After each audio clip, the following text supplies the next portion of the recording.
Hey, I'm so glad you guys joined me today. I am here with Michael Rubino, and he is an expert in indoor air quality. And this is a topic we have exercised for many, many years. We've had lots of questions, we've had lots of conversations about this one on one, but we've never done a show like this today. So, Michael has written a book called The Mold Medic. And one of the interesting things about it, it's coming out, they're doing a revision of the book right now. It's going to be out in a couple of months.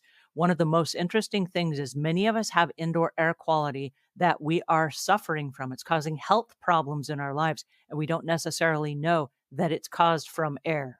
So we're going to unpack that today, and we're going to find out some of the things that we need to be aware of. Because remember, when we are aware, we have choices, right? So please help me welcome Michael Rubino. How are you today? I'm good. Thank you so much for having me here. Tell us about some of the health concerns that are associated with mold and breathing mold and the sickness that it causes. There are so many that it's actually scary. I think a lot of us think about respiratory issues, right? When we think about mold and bacteria and air quality and things of that nature. And it's just because it obviously impacts our lungs.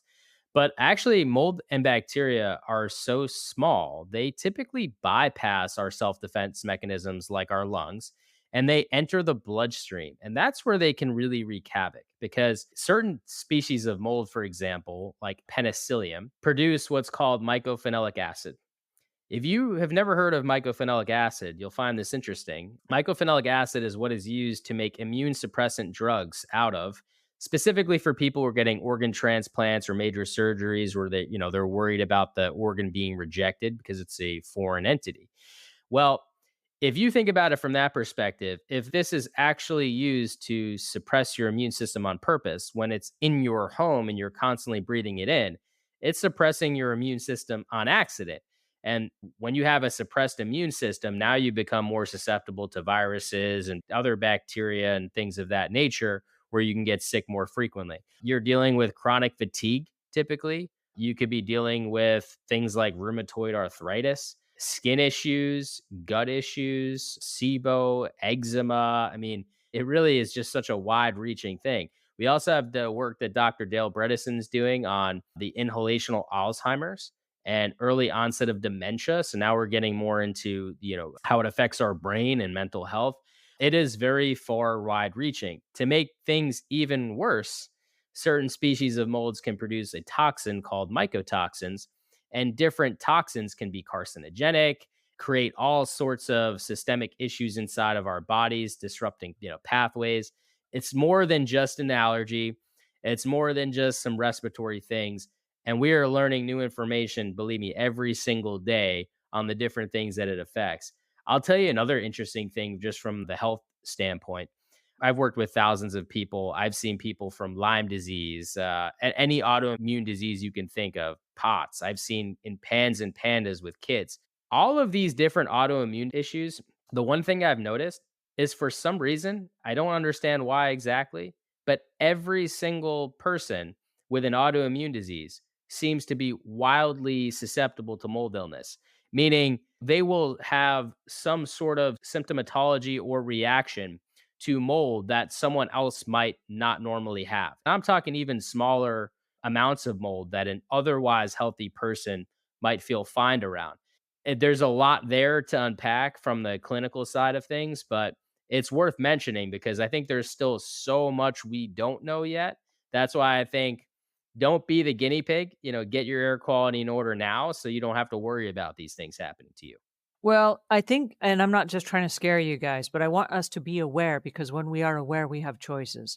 I know that during the dry parts of the year, many people will go out and buy a humidifier and they just pump lots and lots of water through the house. How do they know when enough is enough? Well, we need hygrometers. So a real inexpensive thing to do would be to, just get a humidity monitor. It's the technical term would be hygrometer. Amazon sells them for 10, 15 bucks. Put them in the room because once you reach a certain threshold, in this case, I would say set your threshold at 50%, you could shut it off. I could tell you horror stories of people that left that thing running, forgot, there's no sort of humidistat on it. And they came back home and the walls are literally sweating. And then they start Mhm. getting, like almost literal mushrooms growing on the walls. So these things can be pretty problematic if you're not in control. I mean, there's also obviously too little humidities is no good either. So we want to kind of have this sweet balance of 35% to 50%. Because once you get over 50%, you get a little too close to comfort for where mold and bacteria can start to grow. Thank you, Michael, for your time today. Please tell our listeners where they can go to find you. Thank you so much for having me here today. If you are looking to understand a little bit more about air quality and the different services and products to get you the best air quality you can get, please go to homecleanse.com. If you want more information about me or upcoming podcasts, books, etc., please go to themichaelrubino.com. And if you're inspired by anything I talked to you about today, I do have a 501c3 nonprofit called changetheairfoundation.org, which you can check out as well about what we're trying to do to change the systemic issues in our society that allow us to get sick in our own homes. And we will leave links to all of that in the notes below. Thank you so much today, Michael, for joining us. Thanks, everybody that tuned in today and for all of your questions. And we'll see you guys again, same time, same place next week. Take care.